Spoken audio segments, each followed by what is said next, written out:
Again, welcome to our YouTube channel. If you're here for the first time, this is Skyman, the tallest man in Back Africa. The Speaker of Congress, US Congress, Johnson, has decided to reject William Samoei Ruto's offer or proposal. Let us call it was a proposal by the Foreign Affairs Committee of the House to address a joint sitting of Congress. And this is something that caught many people off guard. Remember, later in the month of May, William Samoei Ruto is expected to go to US for a state visit. In this video, ladies and gentlemen, I want us to look at the main reason, in my view, that made the Speaker to reject William Samoei Ruto's chance of addressing a joint sitting of the Congress. Number one, in my view, is that if you remember what happened yesterday in the United Nations, there was voting if Palestine was going to be allowed to join the United Nations. Kenya voted against. No, Kenya supported this idea that Palestine should join the community of nations, the United Nations. 193 countries voted for this proposal, but I think 6 of them voted against this.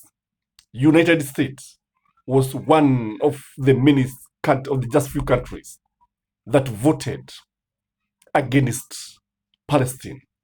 Kenya voted for Palestine, calling the international community to admit Palestine in the United Nations.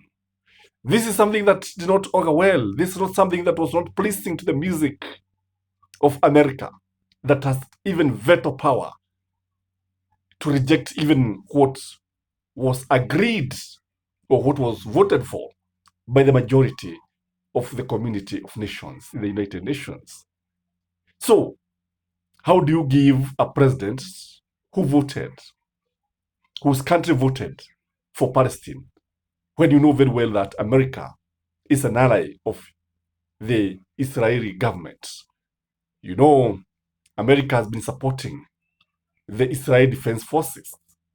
America and Israelis are allies.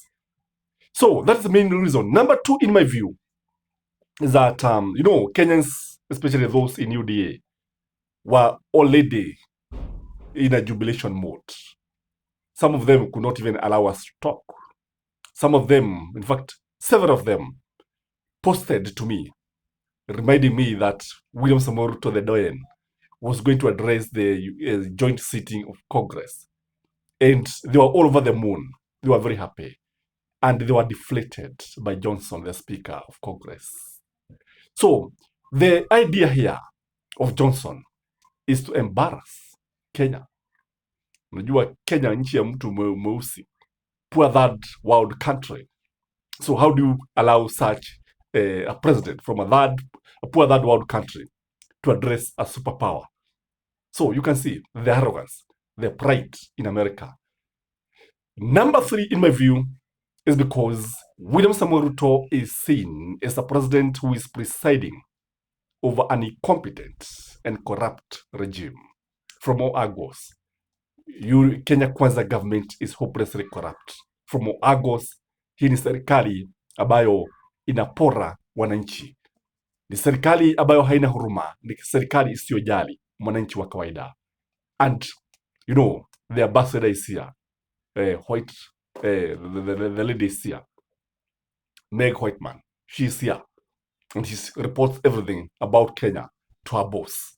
She reports everything, and Congress is aware of the kind of regime that William Samoei Ruto is presiding. Everybody knows that this country, corruption index is very, very high. because everything, you cannot get anything without corrupting your way. The other reason is because of the Republicans. You know, Congress is a Republican-controlled house, and the Senate is when we have the Democrats, majority are Democrats, but in Congress we have the Republicans. So these guys, there's no way that they are going to allow, the Republicans cannot allow William Samoei Ruto to address them. They can't, whatever the cost.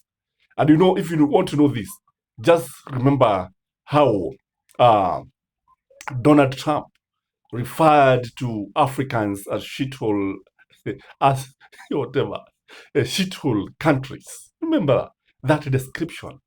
That is the pride. That is the arrogance in the Republicans. That's the way they treat Africans. And something else is that they see William Samoei Ruto as manipulative. His manipulative nature is something that doesn't augur well in many countries. Even many readers in Africa can actually no, wengi hawawezi kufurahishwa na William Samoei Ruto. His nature, the way he manipulates issues. Remember the way he manipulated voters to vote for him. Remember the way he manipulated the people of Mount Kenya to vote for him. And he's doing it even now. Remember the way he has been manipulating parliament to pass some of these laws that are very draconian. So that in itself, when you now add to the issue, because William Samoei Ruto has not been telling Kenyans the truth. Today he's telling us the economy is stable. Tomorrow he's telling a different story. And his nature of changing and actually not sticking to what he said is something that the European don't want. Wazungu now Wamarekani wapendelei masuala kama haya. The other thing is that if you look at the Republican have a problem with William Samoei Ruto. From where I sit, I think the Democrats aided William Samoei Ruto to become the president of the Republic of Kenya. But the Republicans have issues with William Samoei Ruto's legitimacy.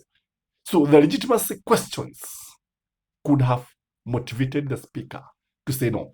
One thing I like about America is that her independent institutions are very clear. They stand their ground.